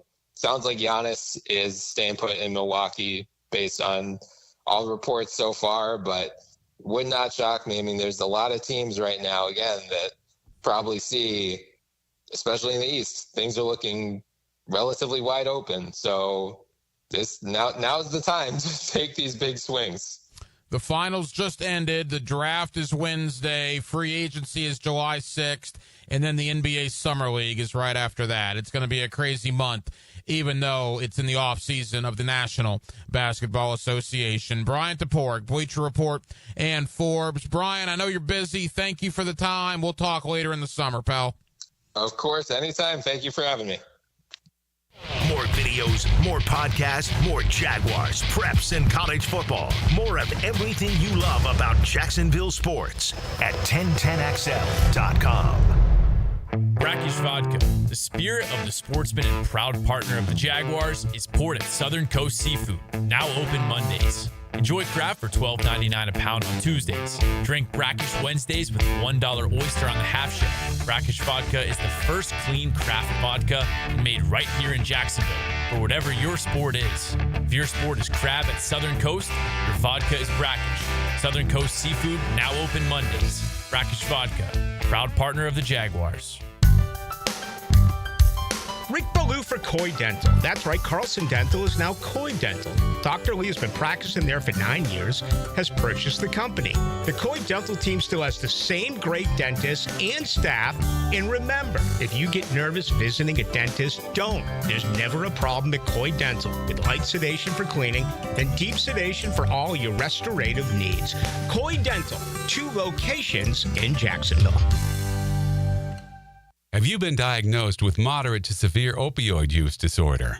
You may qualify for a new clinical research study. Dr. Ferdinand Formoso is now enrolling participants to evaluate the effectiveness of a non-opioid medication treatment option for OUD, Qualified participants will receive study-related care at no cost and may be eligible for reimbursement of travel and accommodations. To qualify, applicants must be 18 to 65 years old, have been diagnosed with moderate to severe opioid use disorder, and have not been on medication to treat opioid use in the last 3 months. The study lasts up to 22 weeks, with weekly visits during treatment. If you're ready to explore a new path forward, visit OUDstudy.com for more details and qualifications. Take the first steps and visit OUDstudy.com. That's OUDstudy.com. OUDstudy.com. Hey, it's Carline here. If you're shopping for a new ride, you've got to check out Atlantic Infinity.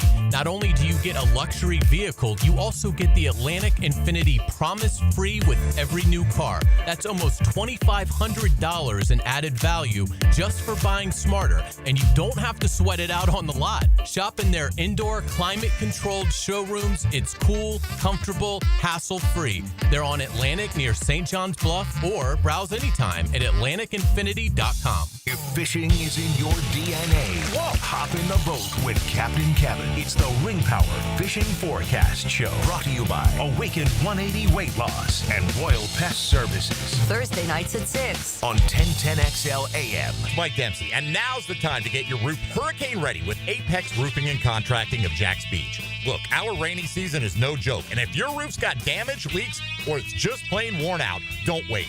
Apex is local, dependable, and will show up on time using only premium materials with ironclad warranties. No shortcuts, no stress, just quality work you can trust. Skip the storm season scramble. Reach for the peak with Apex Roofing and Contracting in Jacks Beach, or visit apexroofingfl.com. With Lee and Kate's Glass, you're gonna see a big difference.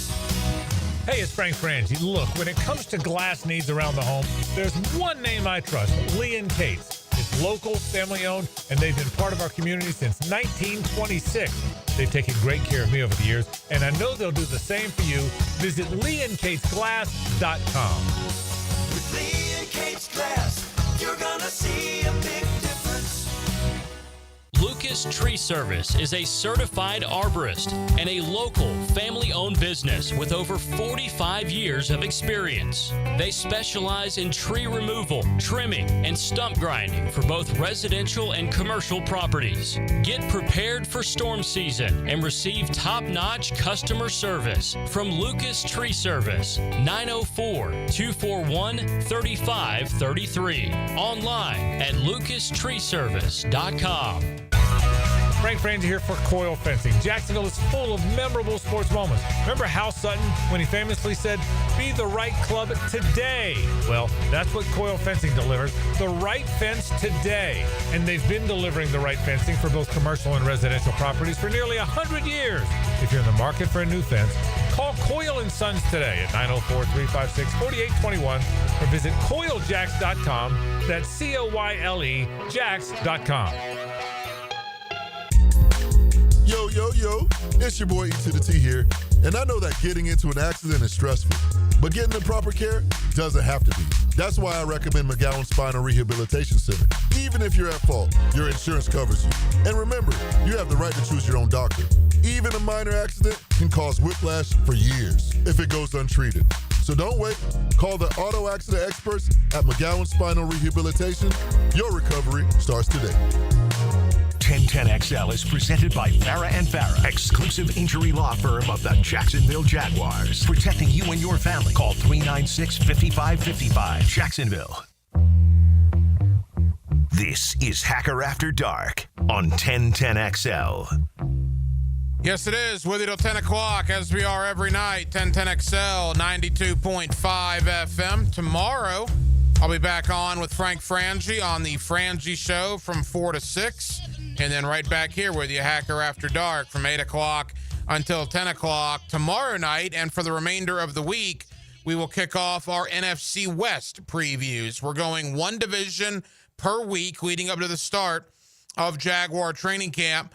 This week, it's all about the NFC West. We will make stops in Arizona, in San Francisco, in Seattle, and with the Los Angeles Rams in what I think is going to be a pretty competitive division, right? I think you'd have to say the Rams probably the slight favorite going into the division. But Arizona and Seattle, both of which think they're going to be pretty good this year. And San Francisco, that's kind of been their division for quite some time up until last season. San Francisco is interesting because you still have, Brock Purdy and Christian McCaffrey and Jawan Jennings and George Kittle and Trent Williams and all these guys, Brandon Ayuk when he gets back. But there is no more Deebo Samuel, right? They've lost some people in free agency and via trade. So what will the dynamic of the 49ers be? But our NFC West previews will kick off tomorrow as we will make stops in each of the 4 locations of the NFC West. Again, thank you to Brian Toporek of Bleacher Report and Forbes for joining us. Again, the NBA draft comes up Wednesday night. Cooper Flagg from Duke is the projected number 1 pick in the draft. The interesting thing with the comparisons for Cooper Flagg, they're kind of all over the board. I heard a crazy one that was Larry Bird. And you can compare anybody to Larry Bird. I don't know. That's high praise for Cooper Flagg. We'll see. But clearly that appears to be the direction Dallas is going to go. Ron Harper's son, Dylan Harper, likely number 2 to San Antonio. And then who really knows? We know Miami owns the 20th pick in the draft. Orlando owns the 25th pick in the draft. And is it possible that Walter Clayton Jr. may go to one of the Florida teams? The ESPN.com mock draft earlier this morning had Walter Clayton going to Miami. I would love for Walter Clayton Jr. to be there at 25 and for Orlando to take him, but I'm not holding my breath. Although, interestingly enough, when you look at these 2-round mock drafts, I've seen quite a few of them in the last week that didn't have the Magic taking Walter Clayton, but had the Magic taking Elijah Martin in round 2, which would be interesting. Obviously not the star value of Walter Clayton from in the state, but Elijah Martin was very valuable to that Gator National Championship team last year. I do think, whether they get drafted or not, that Elijah Martin and Will Richard will both have a spot in the Summer League and will both go to the G League at some point to try to get on with an NBA team. I'm not sure if either one necessarily gets drafted this week, but I have seen a few mocks that Orlando indeed taking Elijah Martin out of Florida. Speaking of Florida, to the recruiting portion for the Gator Athletic Program, they've had a nice couple of weeks, no doubt about that. Florida State has had a nice couple of weeks, a nice couple of days anyway, coming out of a busy recruiting weekend for Florida State. Andrew Ivins is the National Scouting Director for 247sports.com. He was in Los Angeles late last week at the Elite 11 camp. We'll talk to Andrew Ivins about the Florida Gators and their current recruiting, a little bit about Florida State as well, and how the recruiting calendar has completely changed over the last couple of years. It is vastly different than what it was even 5 years ago. Let's talk Florida. Let's talk Florida State and more. A little recruiting talk with Andrew Ivins, the National Scouting Director for 247sports.com. He's next on a Monday night here in the city of Jacksonville. We're glad you're with us on Hacker After Dark. 1010XL takes you inside the program director's office with Dan and Jeff. I want more money. Dan Hicken and Jeff Prosser. I'm sorry, I can't understand a word that you're saying. Mornings Denied. on 1010XL. Bueller. Stay cooler with Bueller. Hey, pal. Pretty nice weather we're having, huh? You think this is nice? I mean, it's sunny, warm. We do live in Florida. It's not all upside, Jason. Warm weather comes, so all the cool people hit the beach. My old air conditioner craps out, so it's 1,000 degrees inside, and I'm stuck on a video call in my underpants trying not to sweat through my... Wait. Put these sunglasses on. I'm not going to put on your... Whoa. The air conditioning experts at Bueller Air and Plumbing can keep your home office cool and comfortable all summer long. You look good in your meeting, impress the big guy with your cool confidence, maybe finally make assistant deputy regional manager. Wow, air conditioning can do that?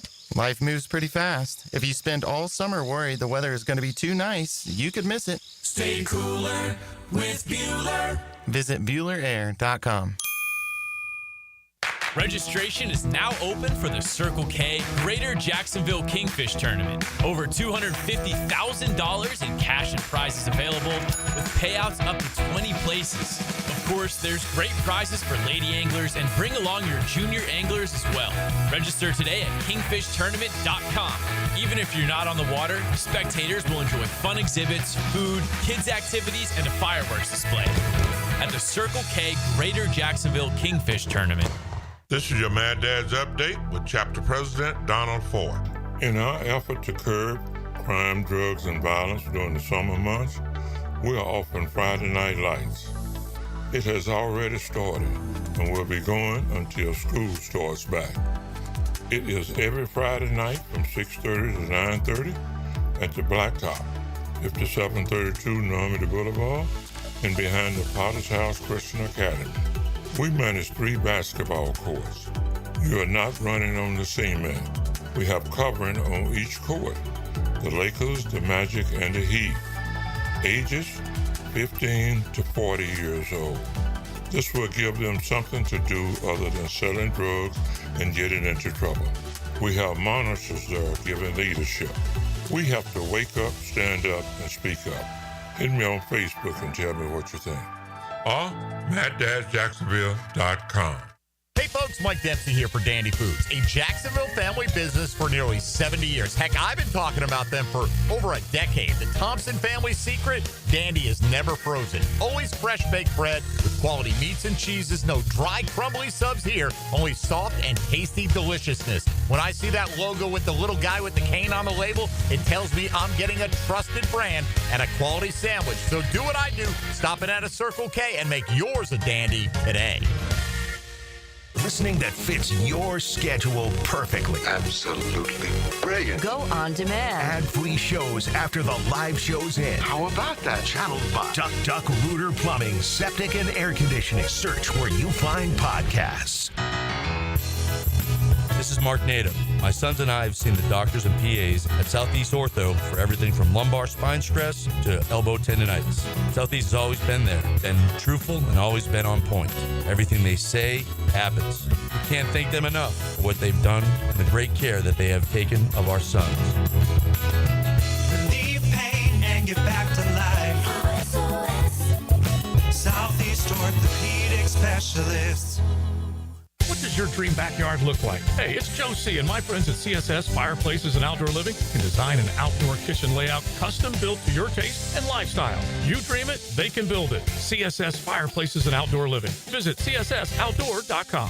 Guys, your lawn's the home field. Now you can champion your St. Augustine grass. TopDressing.com just hit Jacksonville with a game-changing patented process. Aerate and transform your turf into a fairway-worthy masterpiece. Less water, shorter cuts, and the envy of every neighbor. No one else delivers a perfect 10 lawn like this. Visit TopDressing.com and dominate your block with the same process that golf courses use. Top dress your lawn like the pros with TopDressing.com. The housing market is as busy as ever on the First Coast.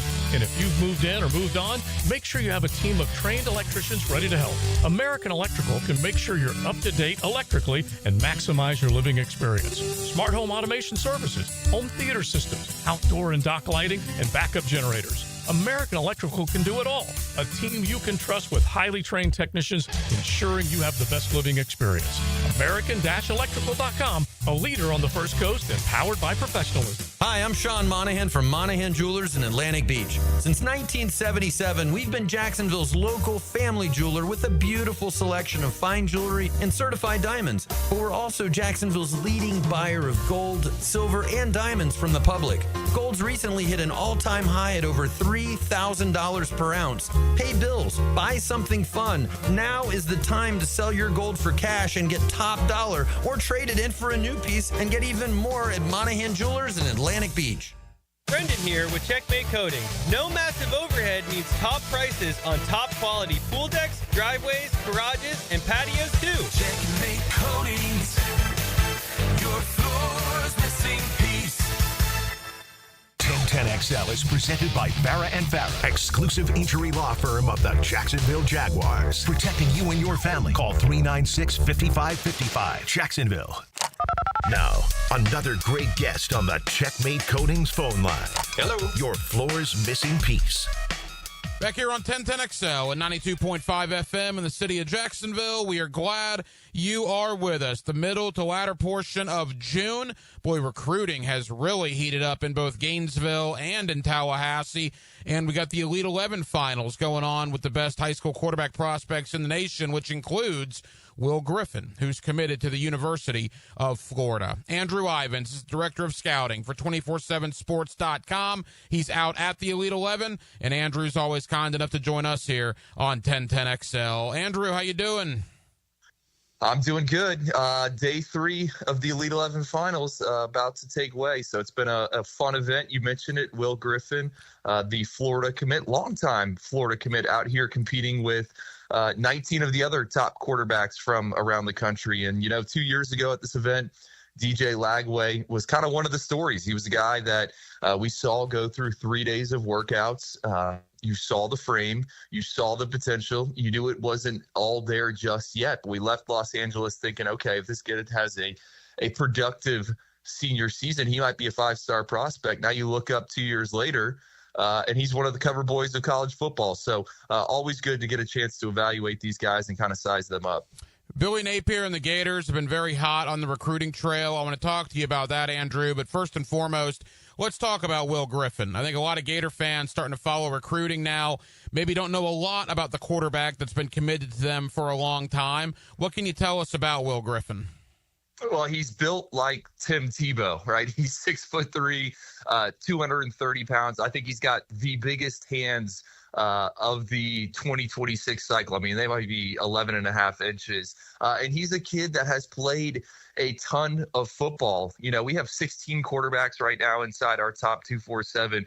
Will Griffin has started more varsity games than any of them, 46 to date. So, you think he's probably going to get another 12, 13, or 14 this upcoming fall at Tampa Jesuit High School. And I mentioned, looks like Tim Tebow, but he's a guy that wants to win from the pocket, right? He really isn't a guy that leans into the power run game. Now, that doesn't mean he can't move around, but he wants to win off play action. He's a guy that wants to play in sync. And, Will Griffin, to me, he's been a little dinged up this offseason. I liked him at the regional in Tampa a few months ago. And, night one out here, I thought he was really sharp, especially down in the red zone. And I think about Florida. I think about Billy Napier. I don't think he gets a lot of credit for being a quarterback kind of guru, a guy that can squeeze the most out of these individuals. I mentioned DJ Lagway, it was an excellent rookie campaign for him. And I think Billy Napier was a big part. So you take Will Griffin, what he's able to do right now, and you think about him sitting for 1, 2, 3 years under Billy Napier. I think Florida's got something. The other thing I really like about Will Griffin is just the way that he is wired. We kind of were talking to him at check-in. I asked him, hey, how do you win this event? And he really kind of used a wide paintbrush and talked more about his senior season. He said that, how he becomes a better quarterback is being the difference maker for his team. It's leading them down the field when they need a touchdown. It was just a really unique answer. So, a guy that we have a 4th star on, and a guy that I think Florida fans should be excited for, and someone that could certainly factor into the plans, whenever DJ Lagway leaves Gainesville. Andrew Ivins, Director of Scouting, 247sports.com. He's out in Los Angeles at the Elite 11 camp. All right, Andrew, a lot of Gator fans in our parts here in Jacksonville that follow recruiting were scratching their head about 2 weeks ago, right? I think they only had 2 commitments at the time, and people were talking about, well, what's Billy Napier doing? Well, now they have a dozen commitments, or actually over a dozen with the commitment last night. Now they're 13 commitments total, and they've been one of the hottest teams on the recruiting trail. I mean, what exactly has happened in the last 2 weeks? Billy Napier and his staff have gotten these kids on campus, right? You think about college football recruiting, just in general. I mean, things have changed so much, not only from like 10 years ago, but try 2-3 years ago. It's such an accelerated process. And, the way it works now, these kids take official visits in the month of June, and then everyone kind of wants to be committed before July 4th. Like, that has turned into the unofficial commitment window, that July 4th date. And, a lot of these guys that have picked the Gators here over the past couple of weeks, they're guys that have spent time in Gainesville in an official visit. And, if you spin this back to the 2025 cycle, so that's Florida's, incoming true freshman class. Remember, this time last year, Billy Napier's seat was as hot as anything. And that really hampered the Gators' recruiting efforts. Now, they finished with a top 10 recruiting class, but that's because they busted out the spatula, in November, in December. They ended up flipping 13 prospects. I think when I look at this group of 13 individuals for the Gators, I think it's raising the floor of what this recruiting class is going to be. And what I mean by that, I think Florida's going to have another opportunity to be very active when we get to the winter months, and again, go after flip targets. So to me, from my perch, my eye, I think what Florida has done is they're finding guys with developmental traits, guys that might need, a year or two in the crock pot before they're ready to go. But these are the type of guys that Billy Napier and his staff have had a ton of success with. You look at this upcoming season and the guys that are in the two deep for the Gators, a lot of individuals that you could see the vision in high school, just needed some time to develop. And I think Florida building through the high school ranks, it makes a ton of sense. Well, on the 247.com rankings, again, you're the director of scouting for that terrific recruiting website. You look at Florida and what they've done in the last 10 days. 3 of the guys that have committed are ranked inside your top 200, a couple receivers and a defensive back that just flipped from Nebraska in the last 72 hours. So not only is Florida bringing in guys, but they're bringing in, quite frankly, highly ranked guys on 247sports.com. Yeah, and the corner you mentioned, CJ Brona, out of Windermere there in Central Florida. I was at his spring jamboree, and it was kind of a who's who on the sideline. A lot of college coaches were there to see CJ. Nebraska was in very, very early on him, but this is a height, weight, speed cornerback, a guy that was a state champion in Florida in the 100-meter dash. I mean, he can absolutely roll. As a junior, 6 interceptions. He returned 3 of them are 4 touchdowns, right? So he's a dynamic athlete, especially with the ball in his hands. We have some kind of questions about the level of competition that he had faced to date. Windermere playing kind of an independent schedule. They're not part of the FHSAA. They are this upcoming season. Well, how does he answer the call? At the Under Armour camp in Orlando back in February, he was our alpha dog. He was excellent in coverage in one-on-ones, both press man, off man. I think he finished the day, with close to 6 pass breakups, and which is really, really impressive. So I love that take for Florida. Another one of these guys where, once Florida gets their hands on them, you can see the vision. And I think he's someone that you can play on the outside in the SEC. Is he a year one, a contributor? Probably not. He's going to have to get the body right, get there in the weight room. But, man, monster ceiling with CJ Brona. And the other guy to highlight from the in-state, I know he was a few weeks ago, but Justin Williams right there at Buchholz High School. We list him as an athlete, and I think that confuses a lot of people. Well, the question is Justin Williams a running back? Is Justin Williams a wide receiver? He's the first player in Florida to have 1,000 receiving yards and 1,000 rushing yards in the same high school season since Devin Hester back in 2002. He was originally a wide receiver as a junior. Their running back gets hurt. He shifts on over into the backfield, and he was excellent in that role. I think he's a utility man, but he's a fun gadget type of player. You try to search for player comps. Fans always love player comps. The guy that comes to mind for me, I remember Brandon Powell for the Florida Gators, still in the NFL. I believe he just won a Super Bowl with the Kansas City Chiefs, but he was another guy that kind of split time here and there. And Justin Williams, to me, maybe a little bit higher of a ceiling, but a really, really nice pickup for Florida. They did their homework with him a little bit later to offer. But once they did, there was no question that's where he wanted to be. Final moments, Andrew Ivins, Director of Scouting, 247sports.com. Andrew, final Gator question, then I want to end with Florida State. The big uglies on the lines of scrimmage, both the O-line and the D-line. Again, we're still early. It's still only June, right? We got 6 months until signing day. But Florida looked like they really wanted to address offensive line. Of their 13 verbal commitments, 4 are on the offensive line. And I know everybody that follows recruiting is also very excited about McCoy, the edge rusher from Mississippi that committed a couple of days ago. Well, Ryan, it's such a straight or a sound strategy. Look at this past year's college football playoff final. Ohio State, Notre Dame, all 10 starting offensive linemen in that game were signed by the schools from the high school ranks. And I think sometimes we get so tied up in the transfer portal and all the big names in there. Well, guess what? Those big names come with big price tags. And as we continue to shift more and more towards this NFL model with the rev share and the salary cap, you have to kind of be calculated. Every year you can't go out and pay top dollar for one of these premium offensive tackles. So you have to build them in-house. And to me, ever since Billy Napier has been there, him and his staff, 5 + 1 = 1 on that offensive line, they have invested so much resources into player development, finding guys that are going to have a chance to look at or to start in the SEC. And you look at, Florida's projected starting 5 here for 2025. It's one of the strengths of the offense. It's one of the strengths of the program. I think here in the 2026 cycle, they're following it up with some big guys that, again, get them in the program in a few years down the line. They could be potential all SEC guys. Chancellor Campbell, the one I want to highlight, out of Lakewood High School there in St. Petersburg. Lakewood sneakily has churned out a ton of NFL players here over the past 10 years. He's listed at 6'8", 295 pounds. That is accurate, right? You see this guy, I call him a first off the bus offensive tackle with best in class measurables.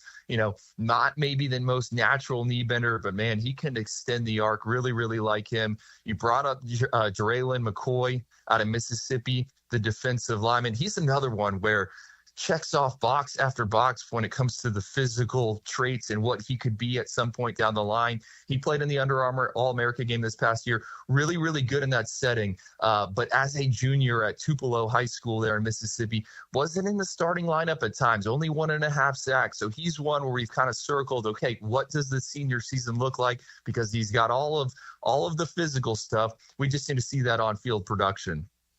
Andrew, as we wrap up, not to leave Florida State out of the equation, I'll give Mike Norvell credit because here locally, everybody's talking about Billy Napier and things he's done in the last 2 weeks.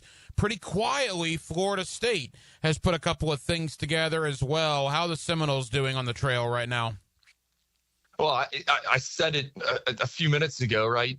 Billy Napier on an extremely hot seat this time last summer, and that really hurt and hampered Florida's recruiting efforts.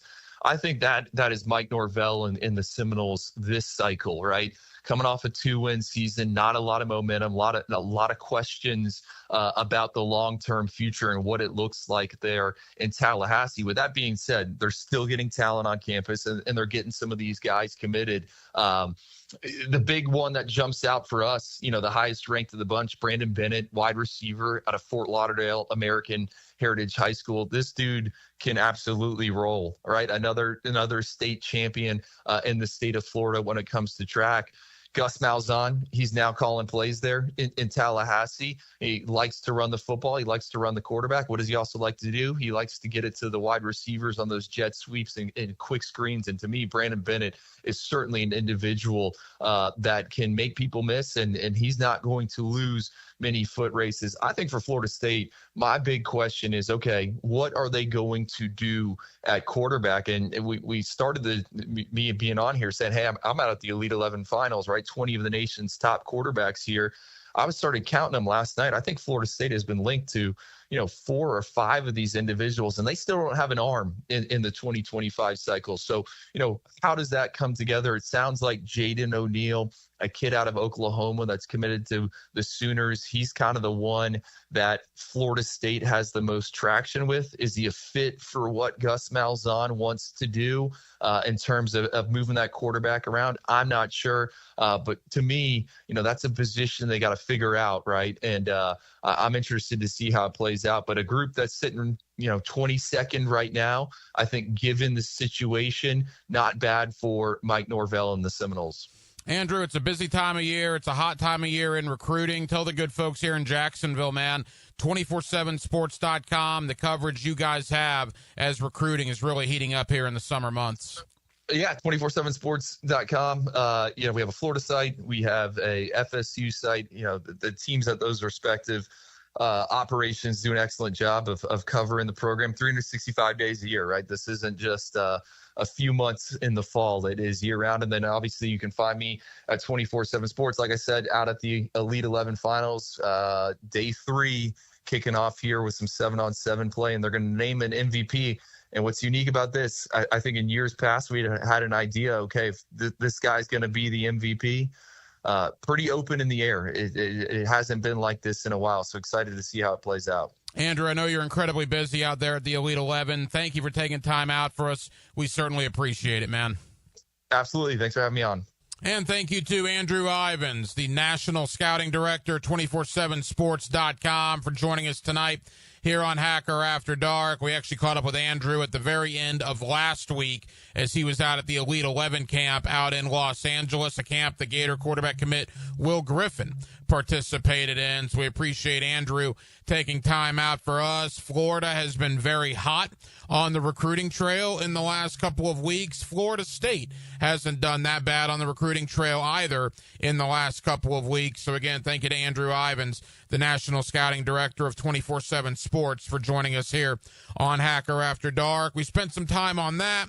Certainly spent some time on the NBA Finals. Oklahoma City is your champion. Just a devastating injury to Tyrese Halliburton. You had Kevin Durant traded over the weekend. Combine that with the Magic making their trade a week ago.